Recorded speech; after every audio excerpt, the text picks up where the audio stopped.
পেটু ঘর থেকে আজকে আপনাদের জন্য একটা ছোট্ট ভিডিও নিয়ে এসেছি। খুব অল্প সময়ের মধ্যে রান্না হবে। তো আজকে রান্নাটা হবে কুমড়ো আলুর একটা রেসিপি। তো আমি কীভাবে তৈরি করছি সেটা আপনারা দেখতে থাকুন। প্রথমেই আমি একটা কুকার বসিয়ে দিয়েছি। কুকারে আমি পরের মতো তেল দিয়েছি, দিয়ে দেবো দুটো তেজপাতা,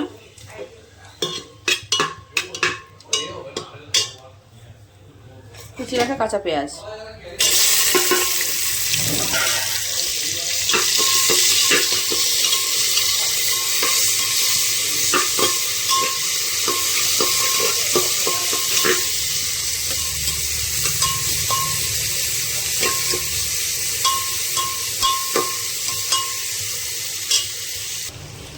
এর মধ্যে অ্যাড করে নেবো কিছুটা ফাটিয়ে রাখা কাঁচা লঙ্কা। লঙ্কাগুলো আমি কাটিনি, আমি ভেঙে নিয়েছি। তো পেঁয়াজটা এরকম হালকা ভাজা হবে। ভাজা হওয়ার পরে আমি এর মধ্যে দিব কেটে রাখা কুমড়ো আর আলু। ভালো করে এবার কুমড়ো আলু পেঁয়াজ দিয়ে কষিয়ে নেব।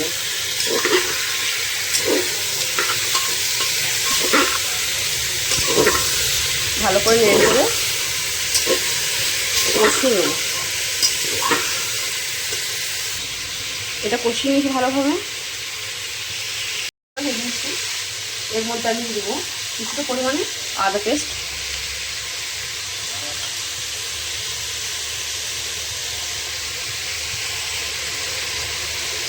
ভালো করে নেড়ে নেব।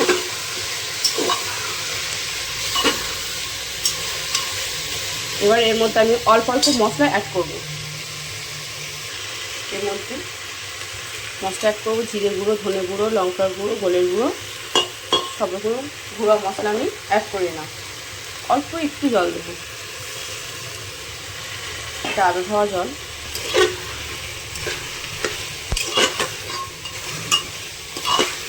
ভালো করে কষিয়ে নেব।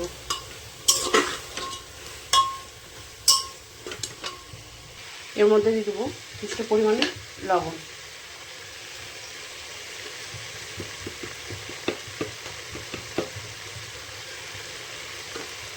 লবণ দিয়ে ভালো করে কষিয়ে নেব।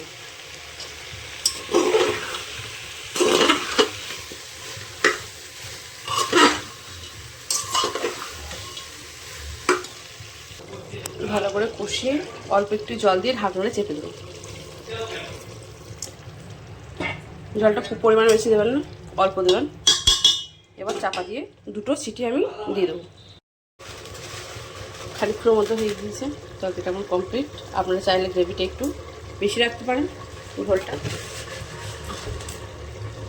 অপর দিয়ে একটু চিনি দিতে হবে, চিনি দিয়ে ভালো করে নেড়ে নিতে হবে।